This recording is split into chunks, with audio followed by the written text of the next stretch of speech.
Bonjour à tous, j'espère que vous allez excellemment bien. Aujourd'hui, on se retrouve pour parler cyclisme, pour faire un nouveau classement. Et aujourd'hui, on va parler des retraités de cette saison 2025 de cyclisme. On va revenir voilà, sur les retraités les plus importants, sur ces coureurs qui, j'espère également pour vous, vous ont marqué, ont marqué le cyclisme par soit leur palmarès, soit également leur travail en tant qu'équipier qui a pu être important pour certains d'entre eux, et puis par rapport à leur évolution de carrière également, qui a pu être intéressante, et c'est pour ça qu'on reviendra là-dessus.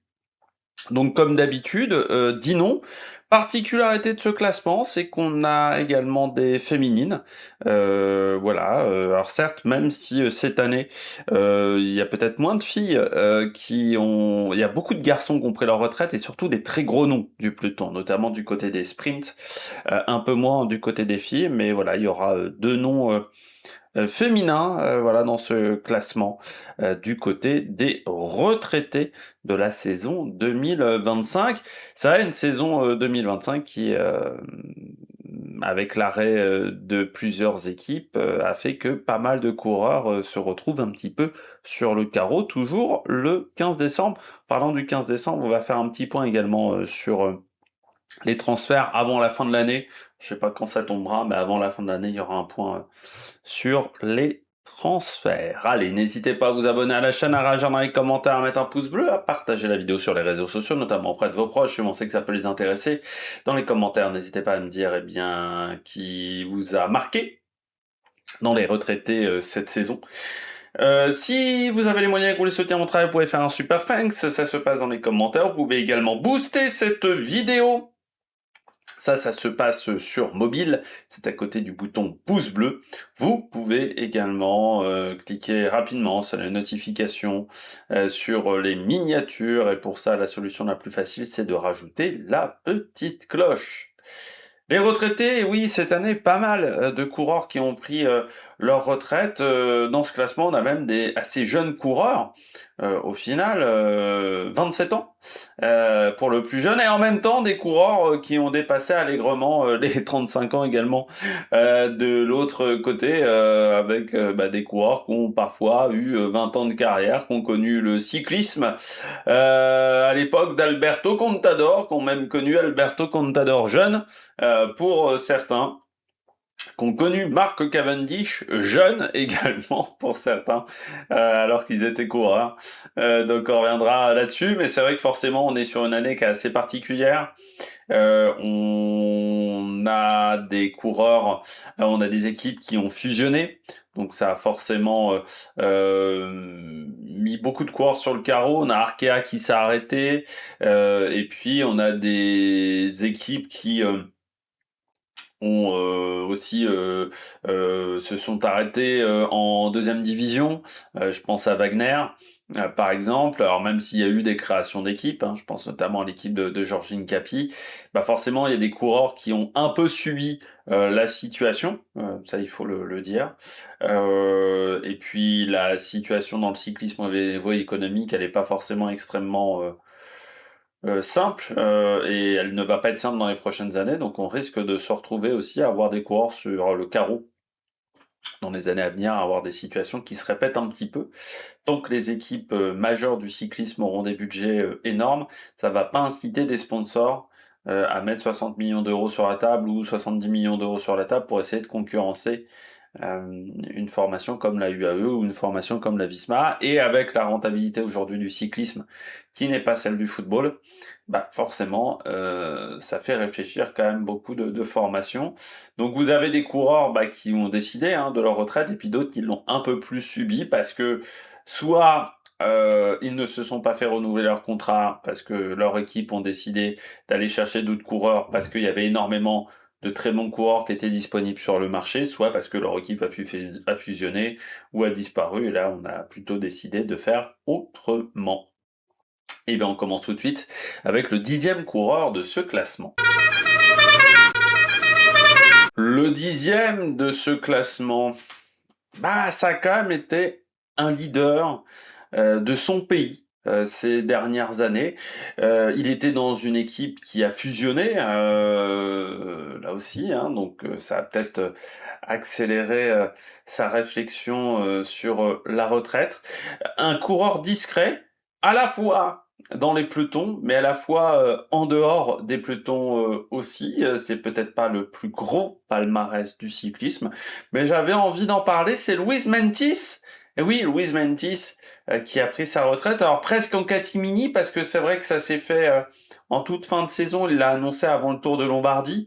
Il l'a annoncé très tardivement.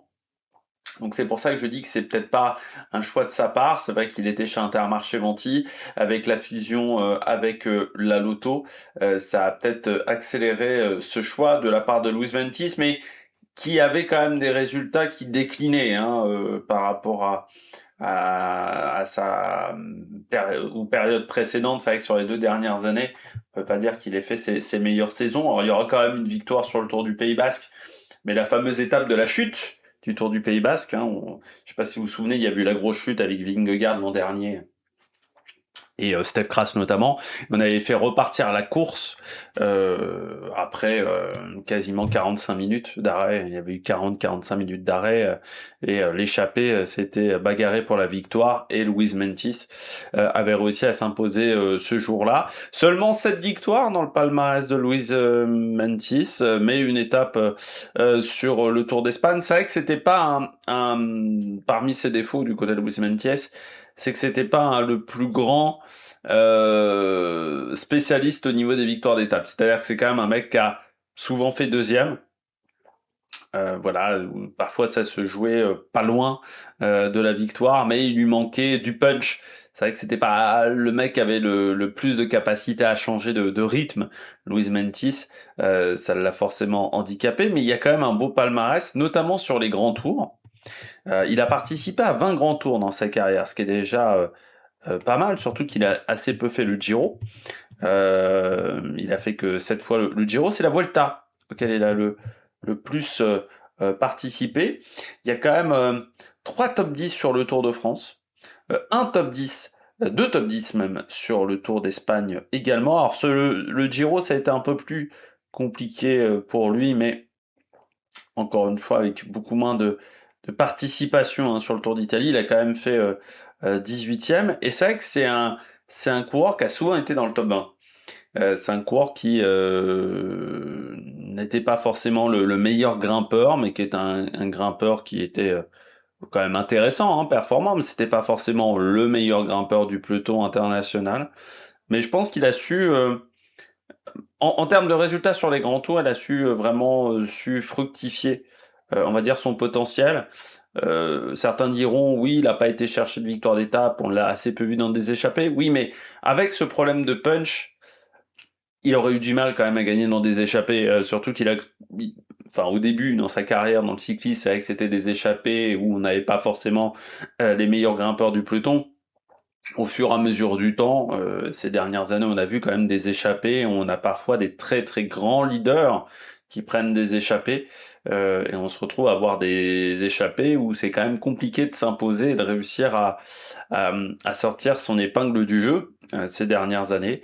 Mais c'est vrai que c'est un coureur discret, voilà, Luis Mentis. C'est pour ça que je le mets 10e, parce que c'est pas forcément un coureur qui aura marqué son temps, parce que très discret, que ça soit même dans ses interviews d'avant-course, c'était pas forcément le mec le plus jovial. Alors je sais qu'il y avait une personne qui était fan de Luis Mentis dans les commentaires des vidéos, et je ne savais pas, j'ai quand même retrouvé ça dans son palmarès, qu'il avait fait deuxième d'un championnat du monde moins de 23 ans, derrière un certain Matej Mohoric, et devant un Caleb Ewan, qui avait fini à 4e ce jour-là. Il avait été battu par Mohoric, c'était à Firenze, donc qui n'était pas le parcours le plus facile du côté de cette édition. Et il y avait quand même du Merawi Kudus hein, du côté de l'Afrique. Il y avait Jan Hirt qui était là également. Patrick Conrad et Julien Alaphilippe qui étaient présents également sur ces championnats du monde, moins de 23 ans. L'équipe de France était même pas très dense, hein, cette année-là. Il y avait du Tige Benoît, tiens, qui était déjà là aussi. Antoine Duchesne, le Canadien, voilà, qui était présent également sur ces championnats du monde espoir en 2013. Donc je me souvenais pas du tout qu'il avait fait deuxième devant, par exemple, à Tom Skuns. Alors c'est vrai que c'est une retraite assez tôt, hein, du côté de Mentis. Après, il y en a quelques autres de cette génération-là qui ont pris également leur retraite. Ça montre aussi que le cyclisme a changé. Il est devenu beaucoup plus exigeant. Et parfois, c'est compliqué de rester longtemps dans le haut niveau. Mais voilà, du côté de Mentis, je trouve que c'était pas forcément le coureur le plus talentueux du peloton. Et je trouve qu'il a quand même réussi à maximiser ses qualités pour obtenir des résultats. Donc bravo Luis Mentis pour cette carrière. Et donc ça vaut cette 10e place. 9e de ce classement, elle est néerlandaise, elle, car c'est une femme. Un énorme palmarès dans le cyclisme qui a connu le cyclisme féminin à une période où il n'y avait pas grand-chose à se mettre sous la dent, qui a connu également les plus grosses formations du cyclisme féminin. C'est vrai que quand on regarde dans toutes les équipes dans lesquelles elle est passée, c'est quand même vraiment, vraiment assez exceptionnel. Avec Hélène Van Dijk. Hélène Van Dijk également, qui a pris sa retraite, la néerlandaise, spécialiste du contre-la-montre. Notamment triple championne du monde de l'exercice. Également 2 fois vainqueur du chrono des nations. Ça a même été sa dernière course cette année. Sa dernière course chez les professionnels. Elle l'a fait comme Grace Brown, qui avait gagné sa dernière course, qui était également le chrono des nations. Un énorme palmarès sur les classiques et sur le contre-la-montre, c'est vrai 2 grandes spécialités, notamment 4 fois championne d'Europe également d'affilée dans l'exercice du contre-la-montre. Et puis vainqueur du Tour des Flandres, vainqueur également du Bols Ladies Tour aussi, qui va s'arrêter l'an prochain. Alors, moins performante en montagne, même si elle a eu quelques résultats à une époque aussi où il y avait moins de densité. Mais c'est surtout sur le chrono qu'elle était exceptionnelle, Van Dijk. Euh, La position, je pense que sur cette période 2010, c'était peut-être garçon et femme la meilleure position sur le vélo. Avant l'arrivée des Remco Evenepoel, des Ghana, je trouve que c'était vraiment une position sur le vélo qui était assez impeccable pour quand même un gabarit assez grand, parce que 1,82 m. Et je trouve qu'elle avait une position sur le vélo qui était assez dingue, Van Dijk, sur un vélo de chrono, moins sur un vélo de route. Par contre, c'était une super équipière, hein, une machine à rouler. Elle a aidé nombre de leaders dans sa carrière, parce que je vous disais les équipes dans lesquelles elle est passée. Donc elle a fini sa carrière chez Trek, enfin Lidl Trek, mais elle est passée chez Sunweb. Elle est passée, et Sunweb 2017-2018, c'était l'une des meilleures équipes féminines. Elle est passée à la Bols Dolmans, qui était également une belle structure, et puis chez HTC, chez Columbia, qui était à l'époque la meilleure structure féminine avant l'avènement de la Rabobank. Mais quand elle est arrivée, voilà, c'était la meilleure équipe féminine. Carrière qui a commencé quand même en 2006 à 19 ans. C'est un peu comme Marianne Vos, hein. Il y a aussi une longévité de carrière chez ces jeunes filles. Et elle avait déjà gagné des contre-la-montre dès sa première année. Notamment un chrono sur le Giro della Toscana, par exemple. Et puis derrière, oui, c'est une fille qui avait qui était assez impressionnante dans sa manière de réussir les chronos. Et puis oui, beaucoup de victoires sur les classiques, de toute manière, hein, dans ses 21 Dans ses 71 victoires, pardon, pas 21, j'ai dit une bêtise. Certes, il y a eu beaucoup de contre-la-montre, mais il y a eu également des épreuves flandriennes aussi dans son palmarès. Alors, à chaque fois, c'est la frustration avec toutes ces filles-là, c'est que Paris-Roubaix est arrivé trop tard dans leur carrière. L'avènement féminin de Paris-Roubaix, que le cyclisme, voilà, les Milan-San Remo et autres n'existaient pas à leur époque. Voilà, elle est pas tombée peut-être dans la meilleure période du cyclisme féminin parce qu'elle aurait enchaîné également les victoires sur les grands tours également, mais elle a tout remporté, quoi. Elle a même remporté les Jeux européens en Azerbaïdjan. Elle a un palmarès qui est énorme. C'était la meilleure rouleuse de sa génération. Et pourtant, il y avait des filles qui étaient performantes dans le domaine, hein, mais vraiment, c'était la meilleure rouleuse féminine. Et puis, oui, un talent énorme du côté d'Ellen Van Dyke. Euh, L'un des plus gros palmarès du cyclisme féminin quand même des années 2000-2010. C'est l'un des plus gros palmarès. Voilà, ce triplé au championnat, enfin, ces 3 titres au championnat du monde. Et puis elle gagne quand même avec presque 10 ans d'écart. Il y a un hiatus entre ces 2 titres qui est impressionnant, parce que parfois elle s'est ratée aussi, Van Dijk, puis parfois elle a souffert de la domination des Pays-Bas et de la densité aux Pays-Bas du côté du cyclisme féminin. Mais ouais, une fille qui, je trouve, a marqué son époque du côté du cyclisme féminin, et c'est pour ça que je voulais le signaler. Et puis aussi une super équipière ces dernières années, parce qu'elle a fait un job, notamment pour Longo Borghini, comme André Cordon-Rago, c'était vraiment 2 filles qui, du côté de la Trek, ont vraiment fait un énorme travail pour soutenir leur leader. Donc c'est bien, c'est leader qui arrive à devenir équipière sans broncher. C'est pas toujours le cas, voilà, dans le cyclisme, donc il faut aussi le souligner. On parle d'un coureur ancien, spécialiste du demi-fond canadien, qui a même des records du côté du demi-fond canadien. Eh bien, c'est Michael Woods. Et oui, Michael Woods, qui certes n'aura pas eu la carrière la plus longue, notamment en World Tour. Hein, ça a commencé en 2016.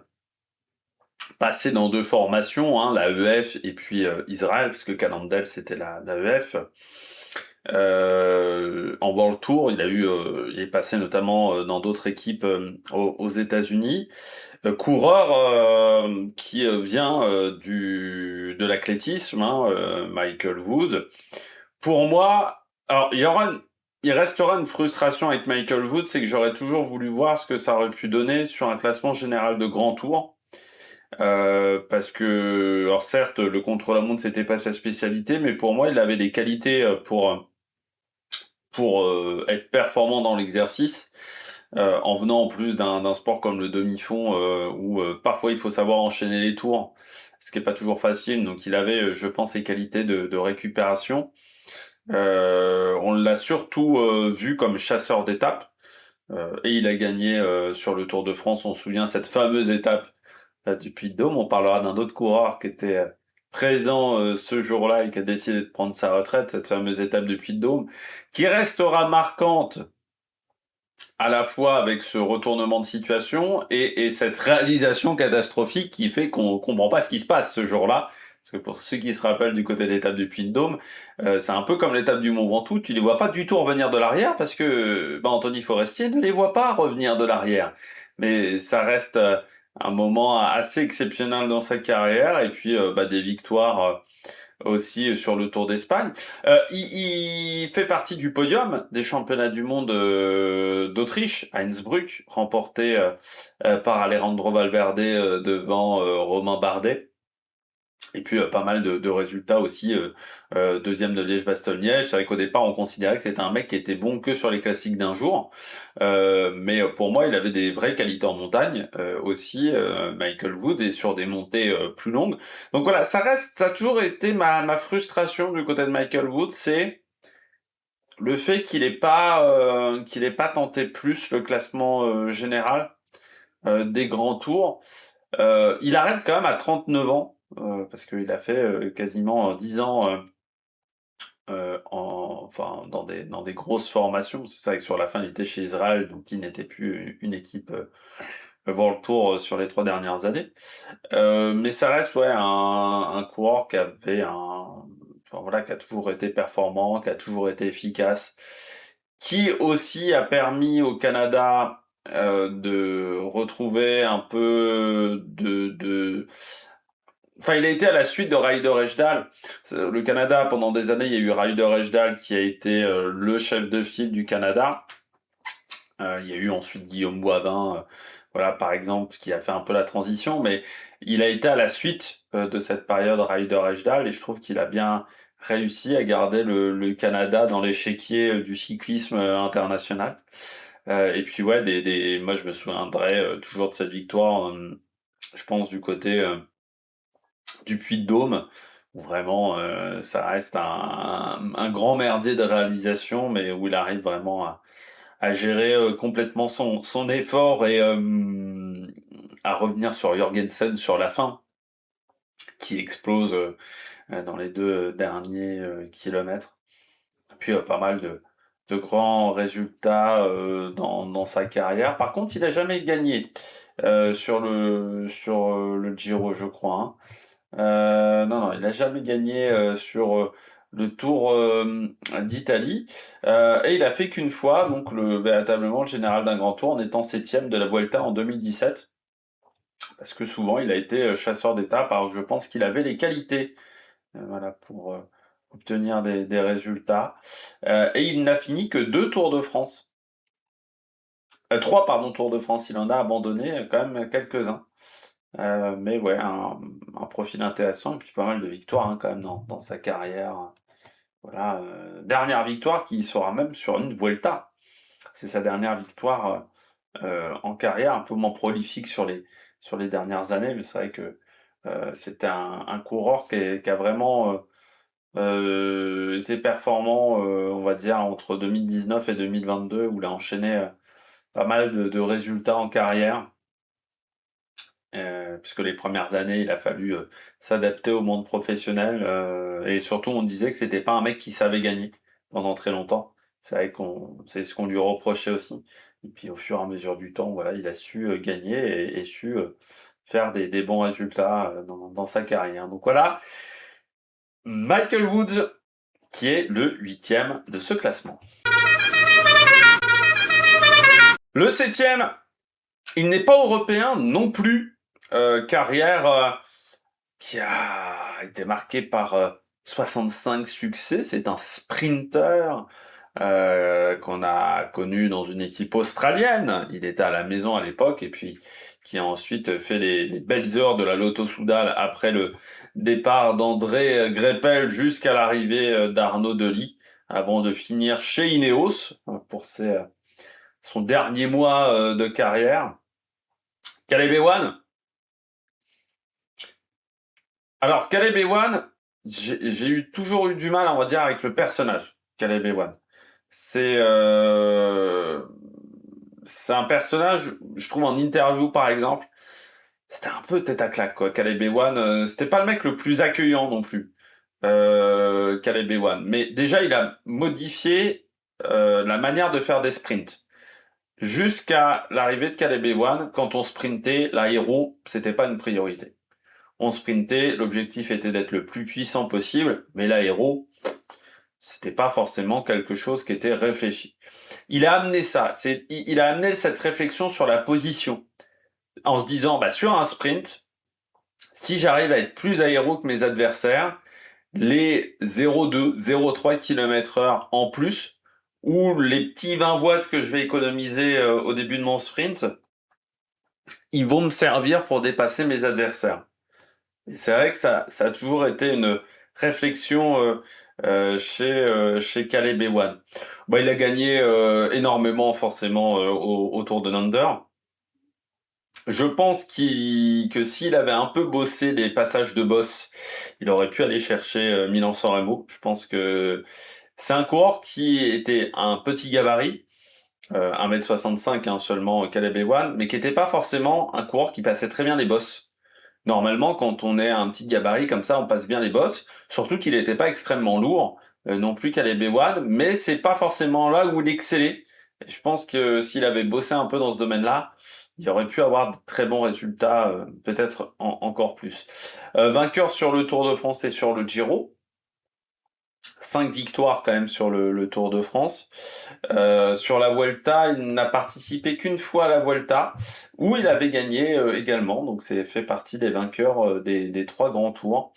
C'était même sa première victoire sur un grand tour en 2015 sur la Vuelta. C'était oui sa première victoire en World Tour même à l'époque, parce qu'il avait gagné en Australie, en Corée, mais pas du côté des grandes épreuves du calendrier. Et puis, bah, il a enchaîné pas mal de résultats ensuite dans sa carrière, et notamment chez Lotto, même si la fin n'a pas forcément été facile dans la formation belge. Hein. C'est vrai que la dernière année chez Lotto, c'était compliqué. Il y avait eu, voilà, avec Stéphane Lô, on va dire que le relationnel n'était pas forcément excellent. Son passage chez Jayco la deuxième fois a été catastrophique. Euh, alors qu'on s'attendait tous à ce que ça fonctionne, en se disant il va revenir à la maison, parce que c'est l'équipe qui l'avait formé, Jaïko Alula, hein, il est arrivé dans le cyclisme grâce à Jaïko Alula, on s'était tous dit en 2024, la machine va se relancer, voilà, il a encore des bonnes qualités physiques et il va pouvoir remettre la machine en route après un passage, on va dire, un peu compliqué chez Lotto, et ça va être plus facile à gérer pour la Lotto d'avoir peut-être que Arnaud Delis à gérer du côté des sprints et puis à gérer, on va dire, ces 2 leaders, ce qui n'était pas forcément évident au niveau du calendrier. Et puis chez Jayco, ça va pas du tout marcher. Une saison blanche en termes de résultats, quasiment, à part une victoire sur le Tour de Burgos, un Giro très compliqué. Et une déception parce que pourtant il avait plutôt bien démarré en Australie, et puis ouais, ça s'était pas enquillé du tout derrière du côté de la Jayco à Lula, ce qui avait été un petit peu une surprise. Et puis ensuite ce passage éclair avec la Ineos, 2 victoires quand même malgré très peu de jours de course, et cette retraite un peu surprise après cette victoire sur le Tour du Pays Basque, qui gagne sur le Tour du Pays Basque, il ne prend pas le départ le lendemain, ce qui fait que il a arrêté sa carrière sur une victoire. Ça, peu de coureurs ont réussi à le faire, surtout sur une victoire en World Tour qui nous avait tous fait du bien, je pense, cette victoire de Caleb Ewan, parce qu'il l'avait dit chez Ineos quand il est arrivé, qu'il avait vécu des moments difficiles, notamment au niveau mental, que ça avait été très compliqué en fait de se remettre dedans, qu'il avait vraiment connu un gros passage à vide.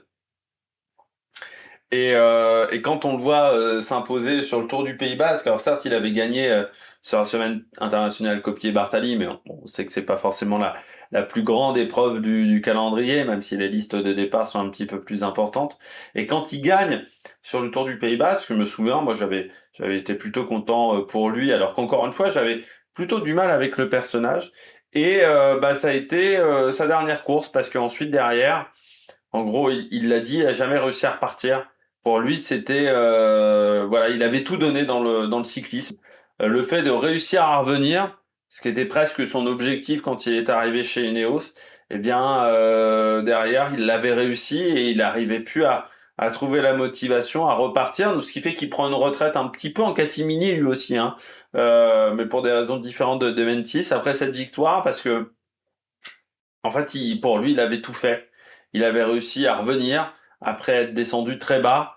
Et ensuite, il avait plus la motivation, il l'a dit, il retrouvait plus la motivation du tout pour repartir à l'entraînement, pour se faire mal. Et il a préféré arrêter. On sait qu'avec Ineos, Ineos l'avait vraiment pris à la dernière minute, hein. Ça avait été un recrutement qui s'était fait très tardivement, parce que pendant très longtemps, il n'avait pas de contrat. Ça faisait partie des coureurs qui se retrouvaient sur le carreau. Et il avait réussi à rebondir chez Ineos un petit peu à la dernière minute. Bon, il n'est pas resté longtemps, il n'a pas coûté très cher en salaire à Ineos, ça a été l'avantage, parce qu'il est resté 3-4 mois, mais avec donc ces 2 victoires et cette surprise sur le Tour du Pays Basque, du côté de Caleb Ewan. Et c'est vrai que ça nous avait sa retraite nous a peut-être presque tous surpris en se disant, on s'attendait à ce que voilà, ils repartent avec des ambitions en se disant ah, on va créer enfin un pôle sprint en plus chez Ineos. Pôle sprint qui a fonctionné parce que en plus Ben Turner s'est apposé sur la Volta, mais ça n'a fonctionné sans Caleb Ewan qui lui a décidé d'arrêter sa carrière après avoir connu voilà un petit passage à vide sur les dernières années. Je pense que il se voyait rester chez Lotto pendant très longtemps, et c'est vrai que chez Lotto, ça s'était pas très bien passé. Sur la fin, voilà, au niveau relationnel avec la direction, on lui avait reproché beaucoup de choses, et pourtant il avait porté Lotto après la période Greppel. C'est vrai qu'il avait beaucoup de temps à Lotto.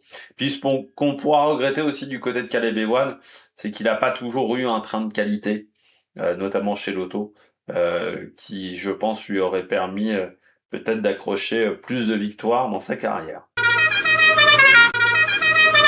On enchaîne avec un autre coureur également passé à la Lotto, passé également à la Cofidis, Sprinter, qui a décidé lui aussi de prendre sa retraite après 90 victoires chez les professionnels.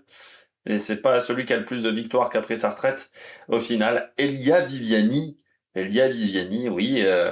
Bah pour moi, ça fait partie des coureurs marquants quand même du cyclisme. Même si les dernières années ont été compliquées. C'est-à-dire à partir de son passage chez Cofidis, ça a été très compliqué pour Viviani, parce que c'est vrai que je dirais même à partir du Giro 2019, le Giro 2019 où il est un peu dominé sur les sprints, où il y a ce déclassement aussi sur des étapes de sprint, où voilà, ça c'est plus complexe. Alors certes, il a des résultats sur le Tour de France en 2019, mais pour moi, ça marque un tournant parce qu'ensuite, ça sera beaucoup plus difficile. Et c'est vrai que son arrivée chez Cofidis, où il devait arriver comme le mec prometteur. On n'avait plus Nasser Boigny, on récupérait Viviani avec des grandes ambitions. Ça n'a jamais marché avec Cofidis. Pourtant, avec Consoni, où on avait recruté Consoni pour faire poisson pilote de Viviani, et les deux ne se sont jamais trouvés. Pour ceux qui se souviennent du Giro 2020 qui avait été un calvaire, et 2021 qui sera également une année difficile pour Viviani, même si sur la fin il arrive à enquiller quelques victoires, mais sur des courses qui voilà, étaient beaucoup moins importantes que les grandes courses World Tour du calendrier. Chez Ineos, bah, ça aura été compliqué en termes de résultats, et je dirais qu'il finit quand même sur une bonne note avec la Lotto, notamment avec une Vuelta qui a été plutôt réussie, parce qu'encore une fois on n'attendait pas grand chose de Viviani. Alors c'est dommage ce déclassement parce que ça aurait pu donner une belle deuxième place pour Viviani. C'est vrai que les années chez Neo, c'était pas évidente parce qu'il n'y avait pas forcément de train pour lui, et de toute manière, il n'y avait pas forcément les jambes du côté de Viviani. Il y avait un manque de confiance, je pense surtout du côté d'Elia Viviani. Donc c'était pas forcément évident. Mais c'est vrai que c'est un coureur qui a eu aussi une énorme carrière, parce qu'on oublie que Viviani a commencé chez Liquigas à l'époque où il était extrêmement prometteur à la Liquigas. Ça a mis un petit peu de temps avant de remporter des grands résultats, parce que faut rappeler quand même que chez Liquigas il y avait Sagan à l'époque notamment, et ça a mis un petit peu de temps, et pour moi il a vraiment explosé sur la fin, du côté de quand ça s'appelait Cannondale et puis Liquigas, et surtout chez Sky, où là il aura vraiment marqué, je pense, de son empreinte l'équipe britannique. C'est peut-être même, je pense, qui a fait que Ineos avait décidé de le recruter en 2022, parce que je pense qu'il y avait un affect aussi avec Viviani, parce que là il va enchaîner les gros résultats, et même sur des classiques flandriennes où il arrivera à obtenir des très grands résultats. Et puis après derrière, ça marchera également chez Quick-Step, mais oui, à partir de 2019, c'est un peu moins bien. Voilà, je dirais à partir du Giro, c'est un peu plus complexe. Alors il y aura encore une fois le Tour de France qui sera bon cette année-là, mais des résultats parfois un petit peu plus compliqué du côté d'Elia Viviani, qui a gagné également sur les 3 grands tours, comme quelques-uns hein, dans ce palmarès des retraités. Vainqueur de la Bretagne Classique, champion d'Europe, vainqueur également de la Bruges de Panne, aussi dans son palmarès. C'est peut-être l'un des Italiens qui aimait le plus les Flandriennes. Même s'il avait un coup de pédale qui était un peu trop... en fait, il emmenait trop de braquets souvent sur les pavés. Viviani, c'était un peu son défaut. Il pédalait pas trop en rondeur sur les pavés et ça lui coûtait beaucoup d'énergie. Ce qui fait que souvent, il s'est retrouvé à perdre des sprints parce qu'il avait plus rien dans les jambes. En gros, quand il arrivait dans les phases de sprint, Viviani. Mais ça reste quand même un des sprinteurs marquants de la deuxième partie des années 2010, et puis un énorme palmarès. Et puis ce qui reste marquant du côté de Viviani, c'est que c'est l'un des rares qui a réussi à faire quand même de la route et de la piste, avec aussi un palmarès, notamment sa dernière victoire sur l'élimination, qui était sa discipline de prédilection. Fallait pas être cardiaque avec Viviani quand vous regardiez une élimination avec Viviani, parce que autant on connaît la méthode britannique, notamment avec Ethan Hayter, donc d'être toujours à l'avant du peloton et en gros d'essayer de tenir le plus longtemps possible à l'avant du peloton. Viviani, il courait totalement différemment. Il était tout le temps dans les derniers. Et il faisait des petits sprints. Voilà, en étant dans les dernières positions, il était jamais à l'avant du peloton. Ce qui fait que parfois il s'est fait éliminer extrêmement tôt. Notamment, je me souviens une année sur l'élimination d'un Omnium où il se fait éliminer dans les 2 premiers parce qu'il se fait complètement avoir avec son placement. Et puis parfois, ça a donné des moments vraiment fantastiques, notamment cette dernière grande course de sa carrière sur la piste. Puis je retiendrai aussi l'année où il a, dans la même journée, il avait fait je crois que c'était en Allemagne, du côté de Berlin, où il avait fait à la fois les championnats d'Europe, la course sur route, parce que ça se déroulait pendant les Jeux européens. Donc ça devait être Munich, ça devait pas être Berlin, ça devait être Munich, où il avait à la fois gagné, enfin fait un top 15, je crois. Il n'avait pas fait forcément de très bonne course sur l'épreuve sur route. Et le soir même, il avait fait une épreuve sur la piste. Alors je sais plus si c'était de l'élimination, du scratch, où il s'était imposé. Donc voilà, il avait fait, je sais plus, 260 bornes dans la journée ou 270 km dans la journée à vélo, ouais, et surtout avec 2 disciplines qui étaient quand même assez différentes. Donc c'est ça que je retiendrai aussi de Viviani, c'est que c'est l'un des rares qui a réussi à performer sur 2 disciplines, même si c'était pas toujours en même temps.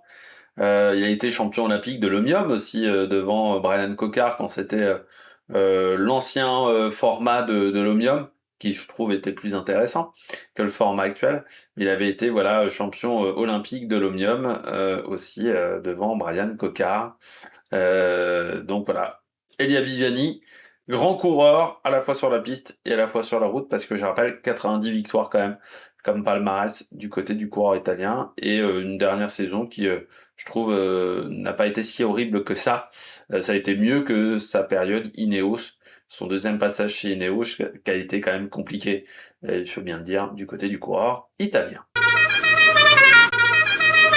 On poursuit avec les retraités de cette année 2025, tous ces coureurs qui ont décidé d'arrêter leur carrière, et on passe à un coureur polonais, et c'est pas Michał Kwiatkowski qui continue avec la Ineos, c'est l'autre leader polonais des années 2010, avec Mareczko aussi, qui à un moment était italien, à d'autres moments était polonais. Mareczko, pour ceux qui se rappellent qu'il y a eu un changement de nationalité. C'est Rafał Majka. Rafał Majka, le bras droit, l'homme de main, on pourrait dire, de Tadej Pogačar ces dernières années. Mais faut pas oublier la première partie de carrière de Rafał Majka, qui a été leader chez Tinkoff, leader chez Bora.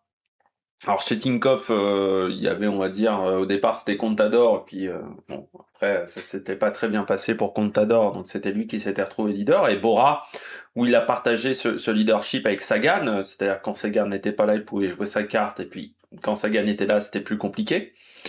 Et enfin, il est allé chez UAE, Coureur qui a eu plusieurs carrières en une. Ça, tous n'arrivent pas à le faire. C'est-à-dire qu'il a commencé comme jeune prometteur, chasseur d'étapes, et quand il remporte notamment son premier maillot à pois sur le Tour de France, où il est très impressionnant quand il arrive, parce que c'est un coureur qu'on voyait voilà comme un attaquant. Voilà, c'est un attaquant, Maïka, dans ses premières années, et puis un mec qui avait un bon sens tactique. Dans ces années-là aussi, je me souviens quand il gagne sur le Tour de France, c'était peut-être pas forcément face à Pantano, Jarlinson Pantano. Je pense que c'était pas le plus fort ce jour-là, mais il sait saisir parfaitement sa chance sur cette étape. Je sais plus c'était laquelle étape face à Jarlinson Pantano. C'était pas ses premières victoires au final. Mais quand il avait gagné face à Pantano, il avait été très intelligent, très costaud. Et puis, il y a eu un coureur qui a évolué ensuite en leader pour le classement général, c'est-à-dire de chasseur d'étape à être vraiment un leader important pour le classement général, notamment à la Bora, notamment je me rappelle d'un Tour d'Italie, où il avait été plutôt bon, même un Tour d'Espagne où il finit troisième. Donc ensuite, il devient vraiment leader dans sa deuxième période Tinkoff et, et plus trop chasseur d'étapes, comme dans ses premières années. Alors quoique dans les premières années, j'avais oublié qu'il avait fait déjà top 10 sur le Giro. Et on se dit à ce moment-là, quand on est en 2015-2016, on se dit vraiment, ce mec-là, ça va être le leader de la Bora, et c'est un mec qui va jouer podium, victoire sur les grands tours. Et puis bah, en fait non, parce qu'il y avait des lacunes chez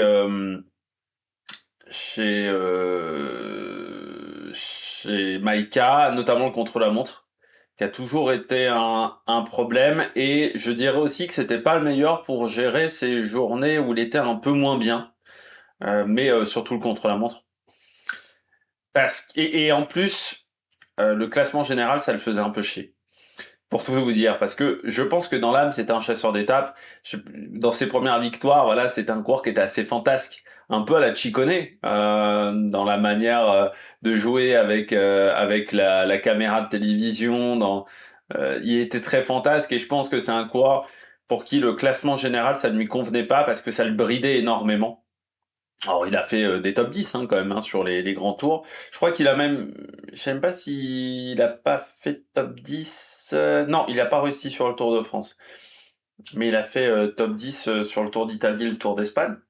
Mais il a jamais. Même top 5 sur les deux. Mais il manquait un peu sur le chrono. Et en 2019, il fait un bon Giro. Mais l'année, il fait un bon Giro, une belle Vuelta, et je pense que le déclic, ça a été en 2020. L'année est compliquée, et il se dit, en gros, en réalité, je pourrais pas faire mieux. En plus, à l'époque, à la Bora, il y avait les Bourman, il y avait tous ces jeunes Allemands ou Autrichiens qui arrivaient, et il a dû se dire, avec tous ces mecs-là qui arrivent, dans une équipe qui est allemande, euh, je risque de réduire, enfin que ma place dans la hiérarchie risque de diminuer énormément. Et avec Charman aussi qui était là, qui arrivait à un très bon niveau, et je pense qu'il s'est dit, je sais que je peux pas aller plus loin, et maintenant qu'est-ce que je peux faire? Est-ce que je continue à être leader, mais en sachant que le top 5 sera peut-être de plus en plus inaccessible, parce que je commence aussi à avoir 30 ans, et que je vois que 30-31 ans, et je vois que mes qualités physiques vont pas s'améliorer? Ou est-ce que je décide d'être leader, d'aider un leader? Et il arrive à un moment où chez UAE, certes, Pogacar remporte le Tour de France, mais il faut se rappeler que Pogacar gagne son premier Tour de France avec une équipe extrêmement faible. Et on avait besoin de renforcer cet effectif. Et je pense que tout arrive au bon moment et il a réussi tout de suite à passer de leader numéro un d'une formation à équipier. Et même, j'ai envie de dire, dans ce rôle d'équipier, il a évolué au fur et à mesure. Dans un premier temps, c'était vraiment le bras droit de Pogacar, c'était vraiment le lieutenant de Pogacar. Et au fur et à mesure, d'autres coureurs sont arrivés dans l'effectif et ont commencé à renforcer l'effectif. Et il a eu un rôle qui était toujours important autour de Pogacar, mais plus côté équipier unique, qui a pu être dans les premières années de Tadej Pogacar. Donc je trouve que c'est intéressant, Maïka, parce que c'est un coureur qui a évolué au fur et à mesure du temps, avec un rôle qui a vraiment été différent entre son début de carrière, sa fin de carrière, même parfois entre certaines courses où il avait un rôle qui était différent, et un coureur qui a été talentueux jusqu'au bout, parce que quand on regarde son dernier Tour de Pologne, par exemple, il finit huitième du Tour de Pologne, c'est absolument pas ignoble. Il fait troisième du Tour d'Autriche, 13e même du Tour d'Italie, avec une équipe qui pourtant était très solide, même si on aurait aimé peut-être un peu plus de soutien autour d'Isaac Del Toro dans les derniers jours. Il fait encore une très bonne dernière saison et c'est un coureur voilà qui moi m'a marqué Maïka dans cette capacité à savoir évoluer, à savoir s'adapter à des rôles qui étaient quand même assez différents, sans broncher, sans râler et à avoir toujours de l'importance quand même dans les différents collectifs dans lesquels il est passé. Il a démarré à la Tinkoff à une époque où la Saxo Bank Tinkoff faisait partie des meilleures équipes du monde. Il est allé à la Bora dans une équipe qui était vraiment en constante progression d'année en année et il a quand même réussi à avoir un rôle important même jusqu'à la fin. Et puis à la UAE, il a accompagné aussi l'avènement de cette équipe vers les sommets. Et c'est pour ça que je mets Rafał Majka aussi haut parce que je trouve que c'est un coureur dont il faudra se rappeler dans cette capacité à s'adapter et peut-être que Benoît Cosnefroy par exemple arrivera aussi à passer de ce côté j'ai été leader unique puis chez Decathlon à G2R j'ai commencé à voir la concurrence arriver et de travailler pour des leaders ensuite derrière et de peut-être moins jouer sa carte même s'il jouera quand même pas mal sa carte hein. Normalement son programme en début de saison il aura la possibilité de jouer sa carte Benoît Cosnefroy mais voilà, ce qui a été pour moi, ça a été la force de Rafał Majka, c'est cette capacité à savoir changer de rôle au fur et à mesure de sa carrière. On passe à un coureur qui, certes, ne sera plus professionnel, mais qui ne va pas trop s'éloigner du monde du cyclisme dans les semaines à venir, qu'on devrait voir assez régulièrement, peut-être même encore en interview à la télévision. Il va reprendre les rênes de l'équipe Ineos, qui est quand même un chantier assez important du côté de la formation britannique, hein, et c'est Geraint Thomas. Quelle carrière quand même, Geraint Thomas, d'un coureur qui était spécialiste quand même plutôt des Flandriennes à vainqueur du Tour de France. Et de vainqueur du Tour de France à coureur qui a remporté quasiment toutes les courses par étape d'une semaine, qui a en même temps fait podium également sur le Tour d'Italie. Et ça s'est joué quand même sur la fin de course sur le Tour d'Italie, avec peut-être un changement de vélo qui n'avait pas été très bien effectué non plus ce jour-là. Et puis c'est un homme, certes, il a commencé chez Barloworld, mais c'est quand même un homme qui est intimement lié à la Sky, même si, de manière surprenante, on oublie que il n'est pas arrivé dès la première année de la Sky, je crois. Hein. Ah si, pardon, j'ai dit une bêtise. Il était là dès le début. Je pensais qu'il était arrivé, que la Sky avait démarré en 2009. Non, il était là dès la première année de la Sky. Il fait partie des meubles. Il a commencé chez Barloworld. Il a connu différents cyclismes. Il est même passé à la Saunier Duval, même dans ses premières années, à la team Wiesenhoff. C'était ça sa première équipe, c'était le team Wiesenhoff, du côté de Geraint Thomas. Et puis ensuite, il est allé chez Saunier Duval, puis chez Barloworld, parce que je pense que Il y avait peut-être l'objectif en début de carrière d'aller chez T-Mobile, puis bon, T-Mobile, ça commençait à être un peu moins important dans la deuxième, déjà à partir de 2003-2004, l'équipe intéressait moins, peut-être. Il y a Cavendish aussi qui avait commencé en Allemagne. C'était à l'époque les Britanniques, il y avait pas d'équipe. Faut aussi rappeler que quand Geraint Thomas démarre sa carrière, on est au tout début du projet Jeux Olympiques, qui va amener le projet Sky. Mais on est au tout début. À l'époque, le cyclisme britannique, dans la première moitié des années 2000, c'est le néant. Il y a quasiment plus de coureurs. Des coureurs qui font des bons résultats, voilà. Et ils ont remis cette densité dans le cyclisme britannique. Si aujourd'hui vous avez des Oscar Onley, si aujourd'hui même des Simon Yates, c'est peut-être un peu grâce à Geraint Thomas, grâce à Cavendish aussi, que toute cette génération-là est arrivée. Pour les Jeux Olympiques de 2012 au départ, les Geraint Thomas et autres.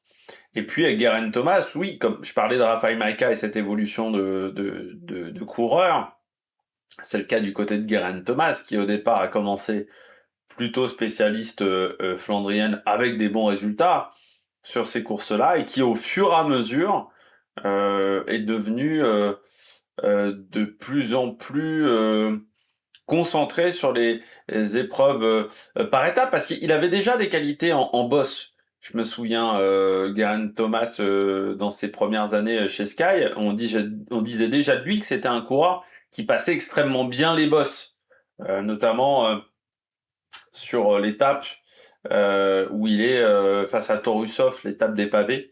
Je sais plus si c'est le Tour 2010, l'étape où Frank Schleck se fait une clavicule. Je crois que c'est 2010.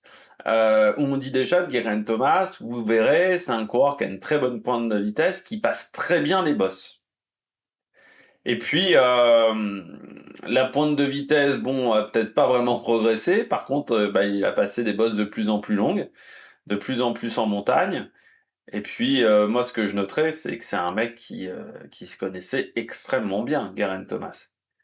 C'est-à-dire que dans les dernières années, sauf 2025, mais si vous regardez les années précédentes, chaque année en début de saison, on dit il commence à être vieux, c'est peut-être un peu la fin de carrière de Geraint Thomas, bim, il connaît un résultat sur un grand tour. En étant prêt, vraiment pour son objectif. Il se connaissait parfaitement. Et puis 20 ans de carrière. 20 ans de carrière chez les pros, il y en a peu quand même qui peuvent dire qu'ils ont réussi à durer aussi longtemps, à avoir autant de longévité. Et je pense que pourquoi il est resté aussi longtemps, Geraint Thomas, c'est qu'il arrivait à faire des choses en dehors du cyclisme. Vous savez, à chaque intersaison, il disait, voilà, pendant 2 mois, j'ai été boire dans tous les pubs du Pays de Galles. C'était son moyen, ou le fait que sa femme lui coupe les cheveux à chaque départ de grand tour. Aussi, il y avait ce truc-là ces dernières années.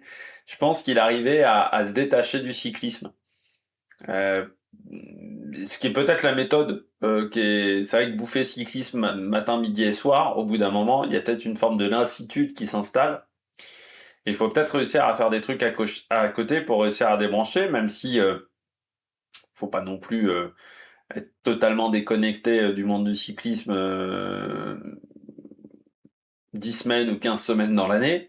Faut quand même réussir à essayer de durer dans le temps. Et je pense que Geraint Thomas a su garder des activités en dehors du cyclisme, ce qui lui a permis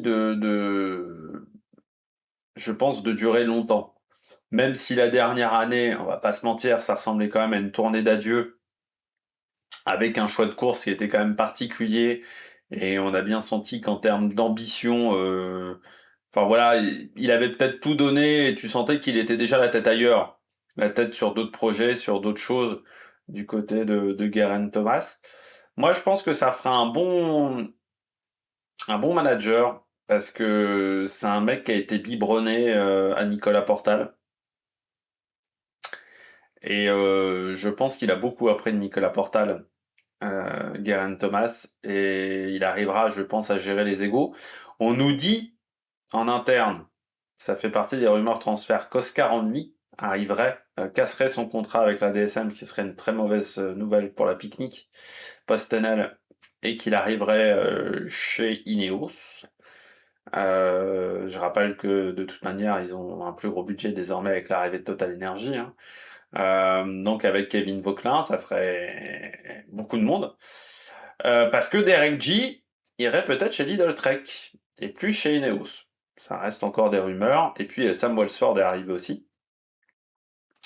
Sam Welsford, la piste, Ineos, la piste, il y a toujours eu aussi un intérêt. Et Geraint Thomas, c'est la piste aussi. Parce qu'il faut pas oublier qu'il a eu un énorme palmarès sur la piste, Geraint Thomas, aussi dans ses jeunes années.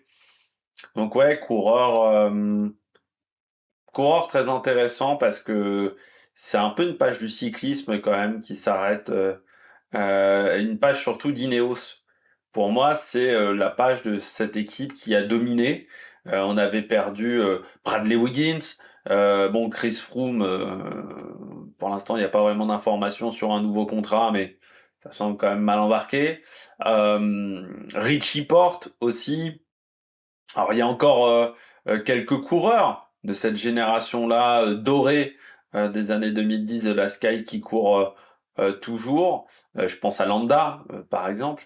Mais c'est vrai que cette génération-là qui a dominé le cyclisme mondial pendant plus de 10 ans, bah désormais elle est partie et tu sens que Ineos a quand même du mal à retrouver son éclat d'antan aussi. Et bah, on verra si Geraint Thomas, en étant à la tête, enfin la tête, c'est un peu compliqué chez Ineos, hein, mais il fera partie des gens importants de l'équipe. Ça, c'est ce qu'on peut dire du côté de Geraint Thomas. Bah, peut-être que cette équipe arrivera à retrouver un petit peu d'entrain, un petit peu d'allant, avec aussi un recrutement important à l'intersaison. On va parler enfin d'un coureur français. Là également, un sprinter, troisième de ce classement. Je trouve que ça a toujours été un sprinter un peu sous-estimé, et pourtant quand on regarde quand même le palmarès qu'il a eu, bah il y a peu de coureurs quand même mondiaux, qui peuvent dire la même chose. On parle bien entendu d'Arnaud Démare. Arnaud Démare, bah oui, qui a pris sa retraite. Alors on va pas se mentir, le passage chez Arkea, notamment en 2024 et 2025, puisque les premiers mois en 2023 n'avaient pas été mauvais. C'est plutôt la période 2024-2025 qui ont été compliquées, qui a arrêté sa carrière. Les dernières années avaient été compliquées avec sa femme qui avait été en dépression, et je pense que il a eu du mal à retrouver la motivation, et puis quand tu regardes ses derniers résultats, c'était quand même difficile. C'est vrai que pour un sprinter du calibre d'Arnaud Démare, avoir du mal à remporter des courses, on va dire de seconde zone, comme un Tour du Poitou-Charentes, comme enfin des courses comme ça, alors qu'à une époque tu as dominé ces épreuves-là au niveau du sprint, c'est vrai que c'est un petit peu compliqué. Et puis avec la fin de Arkea BNB Hotel, je pense que il fallait retrouver un contrat. On savait que ça allait être compliqué. Soit il fallait être poisson pilote d'un sprinter, soit aller en continental pour finir sa carrière. Quant à son palmarès à lui, voilà, il y a un moment tu te dis bon, je préfère peut-être arrêter encore à un niveau, on va dire correct, pas vouloir peut-être m'entêter un petit peu.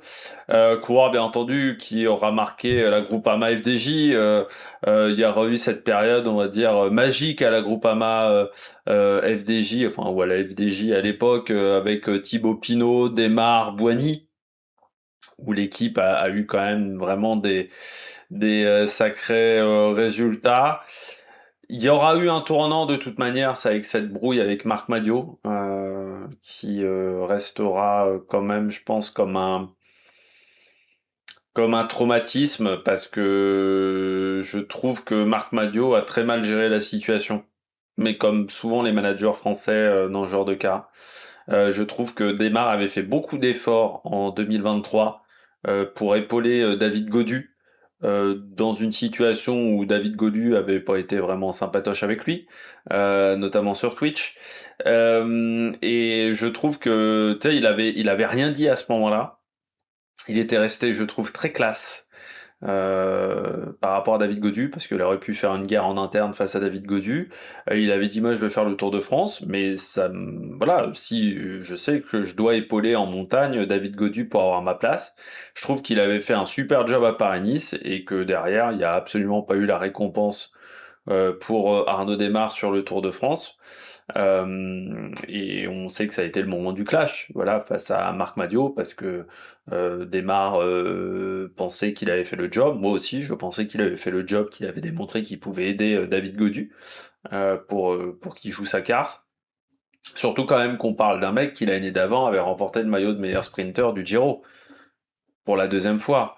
Donc je trouve que Marc Madiot avait pas été très sympatoche, mais comme Marc Madiot, je pense, était un peu planté aussi dans la manière de gérer Boigny à un moment et par rapport à Démare. Je trouve que voilà, il y a eu des erreurs parfois de management de la part de Marc Madiot.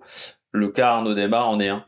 Je pense qu'il avait encore des choses à montrer, que t'aurais pas eu ce trou où Penouet est obligé de taper des grands résultats alors qu'il est peut-être encore un peu jeune. Penouet, parce que t'as plus de sprinter numéro un qui s'est barré en cours de saison. Et il y a eu un vrai clash entre les deux, hein. C'est pour ça qu'il s'est barré même en cours d'année. Il n'a pas été à la fin du contrat du côté d'Arnaud Démare. Chez Arkea, il arrivait dans une équipe qui avait des grosses ambitions, mais dans une équipe qui a perdu Quintana, où c'est lui qui est devenu le leader numéro un de la formation, et dans une période où, dans sa vie, c'était pas évident. Mais quand tu regardes le palmarès d'Arnaud Démare, bon, ceux qui me disent Arnaud Démare, c'est pas un des bons sprinters de cette époque-là, 97 victoires, 8 étapes sur le Giro, étapes sur le Tour de France, Milan-San Remo, 2 maillots cyclamen sur le Tour d'Italie, champion de France également dans les résultats et énormément de victoires dans sa carrière. Le plus gros échec, ça reste les championnats du monde au Qatar, mais là aussi avec une gestion de l'équipe de France qui était, on va dire, assez calamiteuse parce qu'on n'avait pas voulu choisir entre lui et Boigny. Donc on avait coupé l'équipe en deux. Voilà. Et ce qui fait que quand il y a eu un coup de bordure, et ben avec des demi-équipes, ça n'a pas fait grand-chose. Voilà. Et ils se sont fait complètement piéger ce coup-là, mais parce que la gestion de l'équipe avait été, je pense, assez catastrophique. À ce moment-là, il aurait fallu dire il y en a un des deux qui devra sacrifier pour l'autre. On choisira soit avant, soit pendant la course, selon les sensations, mais de toute manière, à un moment, il y en a un qui devra sacrifier par rapport à l'autre. Et le manager avait été trop complaisant dans un cas comme dans l'autre, et ce qui avait donné une catastrophe, parce que normalement ce coup-là, on aurait dû avoir une médaille, hein, on aurait dû être devant. Donc voilà, du côté d'Arnaud Démare, mais c'est un champion du monde aussi dans les catégories jeunes. Non, il y a eu des résultats pendant toute sa carrière. Moi, ce qui me marquera, c'est ses victoires sur Paris Tour. Parce que autant sur Paris-Roubaix, ça n'a jamais marché, autant sur Paris Tour, les deux fois, notamment la fois où il bat Bonamour, il avait été très costaud ce coup-là, du côté d'Arnaud Démare. Milan-San Remo, parce que oui, quand il gagne Milan-San Remo en 2016, faut se rappeler que c'est un moment où le cyclisme français a quand même connu une période où on était vraiment très très loin en termes de forme. Alors il y avait eu la victoire de Tony Galopin sur la classique à Saint-Sébastien, mais qu'un Français gagne un monument, euh, moi par exemple, je n'avais jamais connu ça à l'époque. Moi, j'avais pas connu Jalabert à l'époque où il était dominateur dans le cyclisme. Donc, ça a permis aussi, ça fait partie des coureurs avec Galopin, j'ai toujours dit, Démare, Boigny, Pinot, qui ont permis à la France de revenir à un niveau important dans le cyclisme mondial. Parce qu'on avait connu une période compliquée où au championnat du monde on était chaque année inexistant, et où sur les grandes courses internationales, on était inexistant, à part le Tour de France, et encore avec quelques éléments qui arrivaient à vraiment tenir la baraque, genre Pierrick Fédrigo, Cazard, Vauclair, mais qui tenaient pas la baraque toute la saison. Il y avait aussi un petit peu Jimmy Casper au niveau des sprints, mais là c'était la vraie différence avec Arnaud Démare, c'est qu'on a eu des mecs qui ont eu un palmarès énorme et qui ont réussi à se bagarrer avec les meilleurs pendant une grande partie de leur carrière, et surtout régulièrement. C'était pas des coups d'éclat, Arnaud Démare, c'était régulièrement aux avant-postes, forcément toujours une histoire d'amour avec l'Italie, parce que c'est là où il a fait ses meilleurs résultats. Mais ouais, un grand coureur qui prend sa retraite, Arnaud Démare. Je sais que certains l'ont toujours. Moi, j'ai toujours trouvé qu'il avait été sous-estimé. Parce que certains le sous-estimaient par rapport à Pinot, par rapport à Bardet, en disant oui, mais quand il gagne en Italie, il bat pas les meilleurs. Oui, mais il fallait aller les chercher, les victoires. Il y a quand même une année où il bat Sagan. Hein. Il bat pas Joel Rigolo, quand même, Sagan en 2020. Certes, c'est un Sagan qui est moins fort que les années auparavant, mais il faut quand même aller le chercher. Il bat aussi du Viviani. Donc non, il a battu des bons coureurs en Italie sur une course comme le Giro, où il a réussi vraiment à être dominateur, à ce que ses adversaires vraiment n'existent pas face à lui. Donc ça, faut quand même pas le négliger du côté d'Arnaud Démare. Et puis, c'est un coureur qui a amené aussi le fait d'avoir des coureurs étrangers à la Groupama FDJ. Il a quand même changé des choses à la Groupama FDJ. C'était une équipe qui était très franco-française et Arnaud Démare a obligé, on va dire un peu Marc Madiot à dire, bah, il y a un moment, les poissons pilotes en France, on n'en a pas des masses, il va falloir aller les chercher à l'étranger. Et notamment l'arrivée de Chimolai, qui a fait partie des premiers grands courants internationaux qui étaient à Groupama FDJ, qu'on n'avait pas eu depuis 10 ans, depuis les Australiens, Bradley McGee notamment. Donc ça, il faut pas l'oublier aussi du côté d'Arnaud Démare et du côté de la Groupama FDJ. Voilà. Deuxième coureur de ce classement, il est également français, il a pris sa retraite en cours de saison, lui il a choisi véritablement de prendre sa retraite du cyclisme professionnel parce qu'il roule encore du côté du gravel, même si ça s'est pas très bien passé pour lui au championnat du monde, c'est Romain Bardet. C'est avec Arnaud Démare, avec Tony Galopin, avec Thibaut Pinot. C'était un peu le dernier des Mohicans de cette génération-là, parce que Julien Lafilippe est quand même plus jeune, de cette génération qui est des années 2010, quoi, du côté de Romain Bardet. Il y a encore Warren Barguil, mais Warren Barguil et Julien Lafilippe étaient un petit peu plus jeunes, sont arrivés un petit peu après. Pour moi, ouais, c'est la fin d'une époque dans le cyclisme français, de cette époque de retour vers le haut niveau. Et Romain Bardet le symbolise aussi, parce que on avait connu des jeunes coureurs intéressants, mais qui duraient pas dans le temps, qui avaient du mal à performer dans le temps. Lui, il a réussi à tenir quand même sur la durée. Parce que même sur les derniers mois de cyclisme sur route, et quand même, il a été sacrément embêté par sa chute sur le Tour de l'Algarve. Il finit quand même bien le Tour d'Italie, même si voilà, ça a été plus compliqué, mais encore une fois, cette chute sur le Tour de l'Algarve l'a vraiment handicapé. Et ça a quand même été un coureur à l'offensive.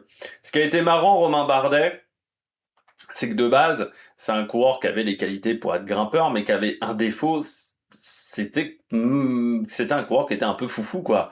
C'est-à-dire que son début de carrière, il attaque un peu dans tous les sens, et on se demandait, à un moment, il va falloir qu'il se canalise quand même pour jouer un peu le classement général.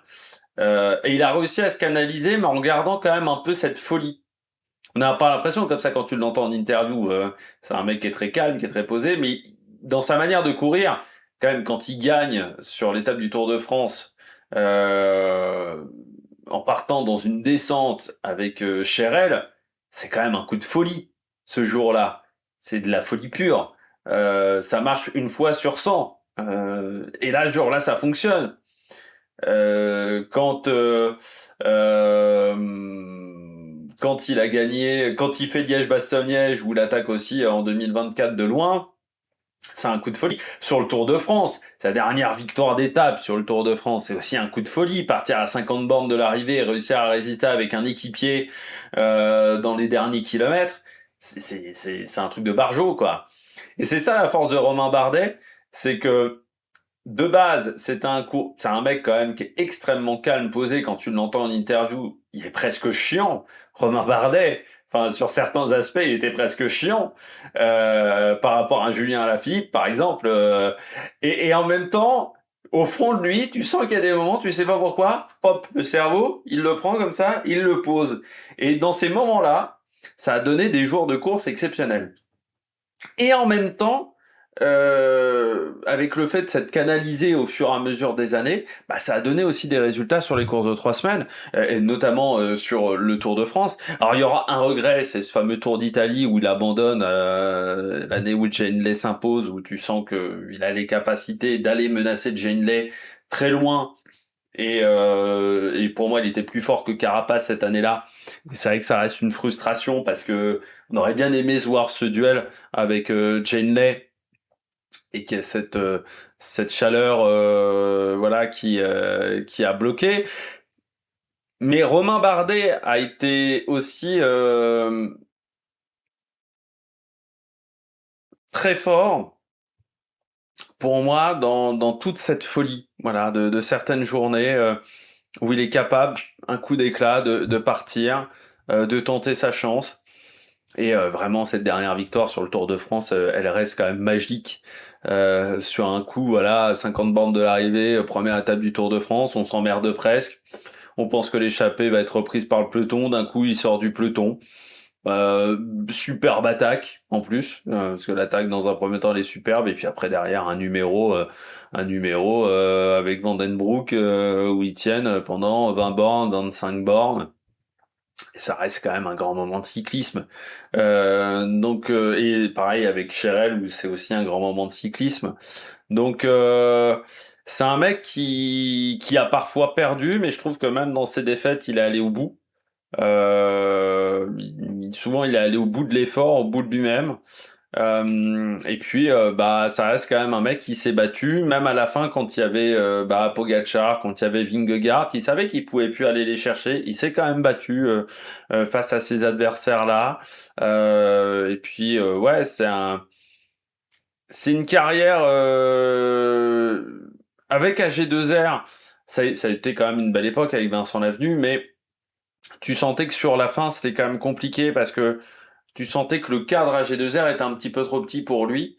Et c'est vrai que chez DSM, je trouve que le fait de changer de carrière, enfin le fait de changer pardon d'équipe et d'aller chez DSM, ça a vraiment relancé sa carrière à Romain Bardet. Je suis pas sûr que s'il était resté chez AG2R, Romain Bardet, déjà il serait allé jusqu'à 35 ans et je sais pas si il aurait eu les résultats qu'il a eu sur la deuxième partie de carrière parce qu'il a eu quand même des très bons résultats chez DSM je pense que ça a été un choix peut-être un peu tardif dans sa carrière mais même à l'âge où il l'a fait je pense que ça a vraiment bien fonctionné du côté de Romain Bardet oui puis il a choisi sa fin de carrière on parlait de Maïka, on parlait de Geraint Thomas aussi, qui a un peu choisi sa fin de carrière sur cette dernière année.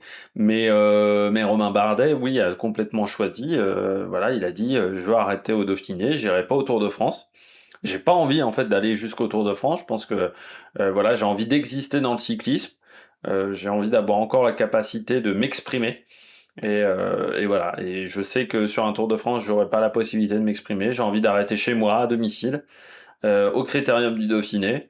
Dernière édition sous ce nom-là, même si je pense que l'an prochain, on dira tous encore Critérium du Dauphiné.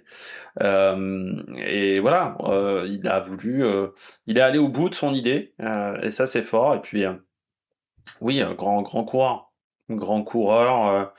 Et d'une simplicité quand même, bah, j'ai toujours trouvé, alors je disais qu'il était chiant en interview, mais j'ai toujours trouvé d'une grande simplicité. Voilà. T'as des mecs, des fois, ils se prennent un peu pour des stars dans le cyclisme. Tu peux pas les approcher. Lui, j'ai l'impression que voilà, t'aurais voulu un autographe dans un bar, il t'aurait donné un autographe dans un bar, quoi. Donc vraiment d'une simplicité du côté de Romain Bardet. Voilà, c'était le deuxième retraité de la saison 2025. On passe aux mentions honorables. Ces coureurs ou ces concurrentes qui ont eu quand même des carrières ou des moments importants et que j'avais envie de citer parmi les retraités, même s'ils ne sont pas dans le top 10. Je commence avec Geoffrey Soupe. Ça restera un des moments des plus improbables, je pense, de l'histoire du cyclisme moderne des 25 dernières années. La victoire de Geoffrey Bouchard sur la Vuelta, qui reste un moment improbable. Improbable. C'est-à-dire, ce jour-là, tout est parfaitement en place et il a saisi sa chance à la perfection. Il bat alors Luis Aolar qui fait 2 ou 3 ce jour-là, mais il a tout fait correctement. C'est pas tombé du ciel, mais ouais, tu te dis, j'ai rarement vu ça dans l'histoire du cyclisme, c'est-à-dire un mec qui était même pas leader foncièrement du sprint, parce qu'il y avait un autre coureur chez Total Energy qui normalement était sur cette Vuelta. C'était un Belge, j'ai oublié son nom, c'était Van Gestel, voilà, qui pensait plus que c'était Van Gestel qui jouait sa carte, et il se retrouve à faire le sprint, et putain, il le fait à la perfection, et cette victoire qui reste, je pense, ouais, l'un des moments les plus incroyables. Geoffrey Soupe, ça a été aussi un énorme poisson pilote, enfin un énorme mec pour le train de Nasser Boigny, la Cofidis. Ça a été un élément hyper important autour de Nasser Boigny dans cette formation, un équipier toujours solide, la barbe à l'avant de la course qu'on a souvent qui permettait de le repérer facilement dans un peloton comme Geschke. C'était les deux barbus du peloton pendant très longtemps. Ouais, et puis cette victoire sur la Vuelta qui reste un moment où voilà, un peu suspendu, où c'est la magie du sport, c'est-à-dire que des fois il y a des surprises un peu venues de nulle part. Et c'est le cas de Geoffrey Soupe ce jour-là. Pourtant, dans un registre qui est le sprint, où les surprises, normalement, on en a quand même assez peu dans le sprint. Alors, on a vu un peu Jordi Méhous sur le Tour de France aux Champs-Élysées. Mais là, c'est quand même un niveau largement au-dessus. Geoffrey Soupe, cette victoire sur la Volta qui est vraiment incroyable. Surtout qu'on est sur une course où Jasper Philipsen domine. Je sais plus si c'était Philipsen, non, ça devait être Caden Groves qui dominait les sprints, je crois en 2023. Et enfin, tu te dis pas, putain, il va être battu. Et on est voilà en milieu de course et d'un coup une étape pas très passionnante et ce moment-là qui est juste exceptionnel où tu t'y attends mais absolument pas. Donc rien que pour ce moment-là, voilà, je voulais remercier Geoffrey Soupe. Omar Fraile. Gros palmarès quand même, Fraile. Là aussi, un coureur qui a évolué de chasseur d'étape à capitaine de route. Tactiquement, c'est un coureur qui était très costaud. Dur à battre dans les échappées. Omar Fraile. Et sur la fin, ça a surtout été un capitaine de route chez Ineos. Mais quand il était chez Astana et chez Dimension Data dans ces époques-là, qu'est-ce qu'il était dur à battre. Il était super dur à battre au niveau... c'est un coureur qui avait beaucoup de punch et qui savait un peu comme un Vauclair, un peu comme des coureurs comme ça en échappé, tu savais que quand il était au départ d'une course, voilà, ça allait être dur d'aller le chercher. Ça allait être dur vraiment de le battre. Il avait une faculté à aller chercher des gros résultats. Je me souvenais pas qu'il était chez Cara Rural en 2015. Il avait démarré chez Orbea, puis il était allé chez Cara Rural, où il avait eu des résultats déjà chez Cara Rural, parce qu'il y a un Giro d'Alapenigno et une étape des 4 jours de Dunkerque. Mais ouais, moi je me souviens chez Dimension Data, chez Astana, c'était vraiment un coureur où quand il était dans une échappée, tu savais que ça allait pas être une partie de plaisir, et que ça pouvait être très très compliqué pour trouver une solution. Donc voilà, Omar Fraile, c'est quand même 8 victoires, dont 2 classements de la montagne. sur la Vuelta, et puis une étape du Tour du Pays Basque, une étape du Tour d'Italie, aussi une étape du Tour de France. Je sais plus s'il avait gagné sur le Tour d'Espagne. Je crois qu'il a jamais gagné sur le Tour d'Espagne. Je crois qu'il a fait 2 fois deuxième sur les 3 grands tours. Et puis 15 grands tours auxquels il a participé dans sa carrière. Voilà, Omar Fraile, 35 ans. Et puis le grand capitaine de route quand même à la fin, où c'était vraiment un coureur important autour de la Ineos pour aider tous les coureurs. Je me souviens encore de son travail cette année sur le Grand Prix La Marseillaise, où il avait fait un super job vers 50, 60 bornes de l'arrivée. Ils avaient roulé très fort du côté de la Ineos. Marta Cavalli, ça fait partie des filles où... enfin des filles et des coureurs. Là, il y en a 2 qui vont suivre, c'est pour ça que je dis ça, qui, une chute a été un tournant dans leur carrière. Sa chute sur le premier Tour de France. Elle sort à ce moment-là d'un triplé Amstel Flèche qui est vraiment exceptionnel avec Liège en 2022. Elle gagne Liège aussi. West Plante sur Liège. Parce que des fois j'ai des trous de mémoire. Oui, non, c'était planté sur Liège, pardon. Mais elle gagne Amstel et la Flèche Wallonne. Enfin voilà, elle fait un super printemps où elle est vraiment au-dessus du lot, et la manière dont elle gagne la Flèche, c'est assez impressionnant ce coup-là. Et puis elle sort d'un super Tour de France, d'un super Tour d'Italie. Enfin voilà, là, tu sens que c'est la fille qui va concurrencer Vollering, qui va être vraiment la bête noire de Vollering.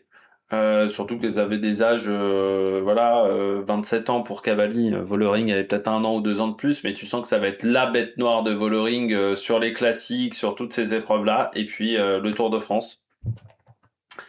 Cette chute sur l'étape de Provins, qui est pour moi due à une erreur d'organisation, ce coup-là, parce qu'on est passé par des routes qui étaient absolument pas adaptées pour une course professionnelle, et surtout un peloton féminin qui reste quand même assez hétérogène en termes de niveau.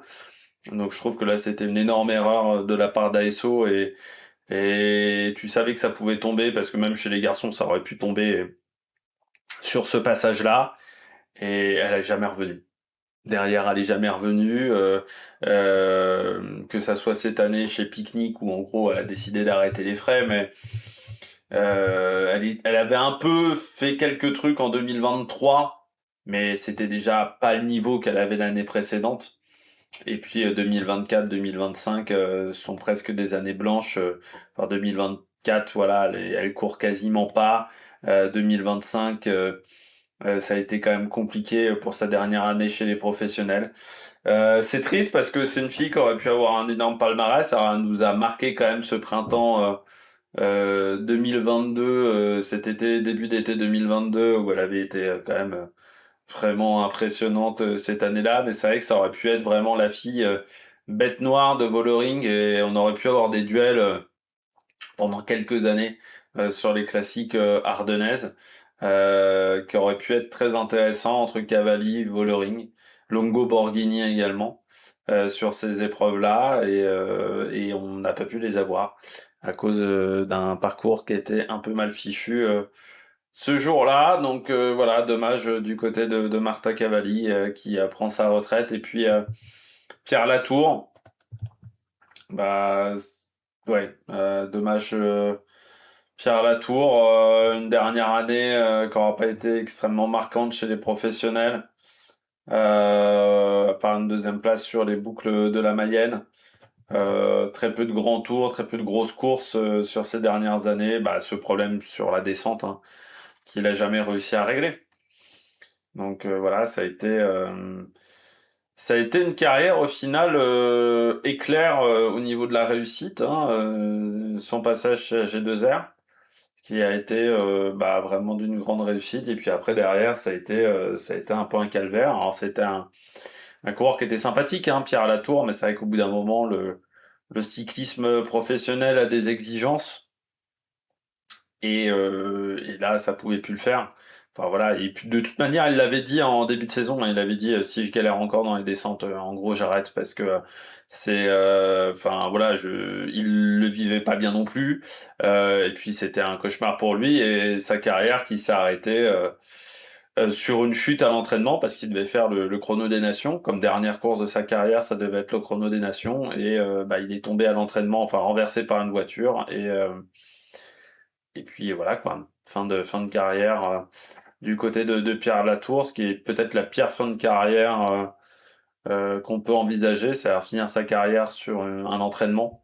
C'est peut-être le pire truc au monde qu'a eu Pierre Latour. Mais oui, bah, le cyclisme professionnel était pas évident, ça demande de l'exigence. Et c'est vrai que chez Total Energy, on a essayé de le relancer, on a essayé, il a testé quand même, je pense, pas mal de trucs, mais le blocage est resté. Cette peur dans la descente qu'il a jamais réussi à dépasser. Moi, je retiendrai aussi quand même du côté de Pierre Latour sur cette deuxième partie de carrière qui a quand même été quand même beaucoup plus compliquée. Je retiendrai quand même cette deuxième place au Puy de Dôme.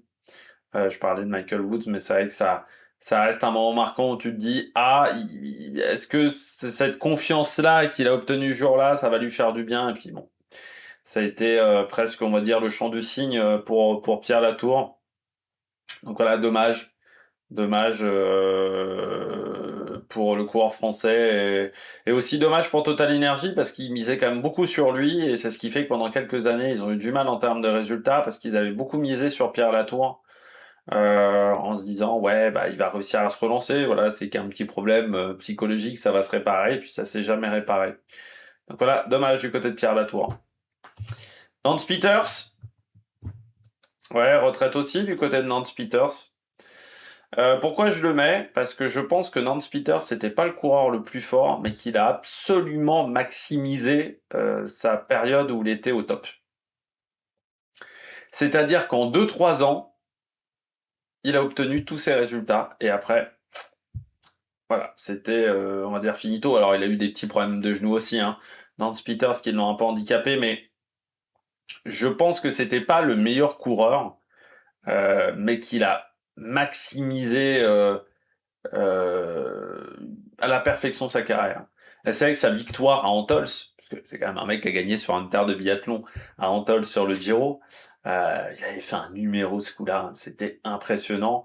Moi, je retiens plus cette victoire-là que celle sur le Tour de France, même si bah, Zacharine, avec cette fameuse déclaration, qu'en gros il descendait comme une brêle, Zacharine, je sais plus la phrase qu'il avait dite ce jour-là, mais il y avait une expression qui était vraiment excellente. Ben ouais, la victoire sur le Giro, c'était un numéro. Alors, il y a eu le Trofeo de Guelia, sous la pluie, aussi, où il avait été impressionnant. Moi, j'avais pas pu le voir parce que c'était pas diffusé à la télévision. C'est l'année d'après où ils ont démarré la diffusion de cette course, mais où il avait été très costaud. Il a été pas mauvais sur les semi-classiques italiennes. C'est vrai que il a eu pas mal de résultats sur ces courses-là. Et puis, oui, bah, sur le Tour de France, le Tour d'Italie, où pour moi, c'était pas le coureur le plus talentueux, je pense, c'était peut-être pas le coureur qui était le plus fort, mais il a su maximiser cette période où il était vraiment au top, où tout marchait pour lui, pour obtenir les résultats. Alors c'est dommage, parce que ça fait une fin de carrière à 31 ans, mais pas mal de soucis de genoux quand même, hein. Ces dernières années, il a eu du mal à faire des saisons excellentes et puis les derniers résultats étaient un petit peu compliqués pour Nance Peters. Voilà, sur les derniers temps, il n'y avait pas forcément de résultats majeurs sur les 2 dernières années et bon, peut-être que s'il n'y avait pas eu ces problèmes de genoux, il aurait pu maximiser. Après, il a aussi eu un rôle d'équipier hein, sur pas mal d'épreuves, mais aussi parce que bah, il n'arrivait plus à jouer sa carte, hein, tout simplement, Nance Peters. Mais oui, voilà, je noterai le fait qu'il ait réussi, voilà, sur 2 ans à vraiment faire un palmarès qui est quand même pas dégueulasse et que certains coureurs n'arrivent jamais à faire en 15 ans de carrière. Donc bravo quand même Nance Peters. Puis Esteban Chavez. Bah, ça reste quand même un. Alors, moi, Esteban Chavez, ce que je retiendrai, c'est peut-être l'un des mecs les plus irréguliers du peloton. tout cas, on a rarement vu un mec comme ça avoir autant de hauts, de bas. Euh, mais avec des hauts qui ont quand même été fantastiques. C'est-à-dire, il était capable, même sur ces dernières années, je pense même à partir de 2020, 2019, 2020, où déjà en termes de résultats, c'est moins bien. Il est capable de vraiment, le jour où il est au top, faire une super course. Le problème, c'est que c'était très irrégulier. Alors, il n'a pas eu de chance aussi, Chavez, dans sa carrière, je l'aurais peut-être mis plus haut. C'est que les années où il a eu des résultats, c'est pas forcément les années où je suivais le plus ce cyclisme, et c'est pas forcément les années où j'ai vu ses victoires.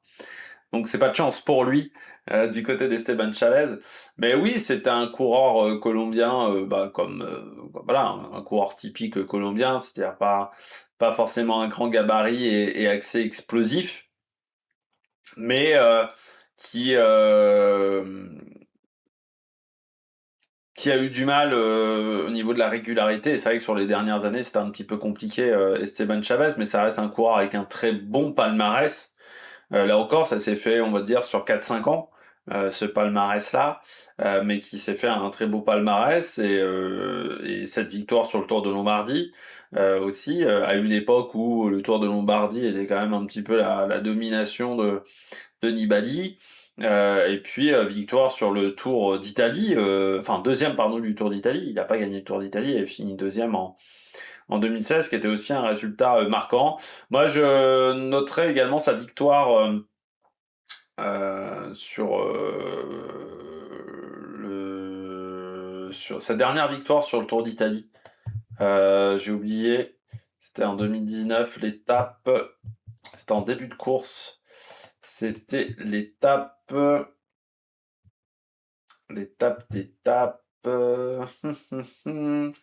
J'ai oublié quelle étape il avait remporté, Chavez. Non, ça devait être l'année d'avant alors. Pas 2019, alors c'était 2018. Où il gagne l'un des premiers jours de course, l'une des premières étapes Oui, il gagne l'Etna, c'est l'Etna. C'est cette fameuse victoire à l'Etna, où c'est peut-être l'année où je me suis fait le plus chier sur l'Etna. Où ils étaient partis avec Simon Yates, ils avaient réussi à piéger tout le monde, il y avait énormément de vent de face ce coup-là. Et en gros, personne ne voulait attaquer et tout le monde se regardait un petit peu en chien de faïence.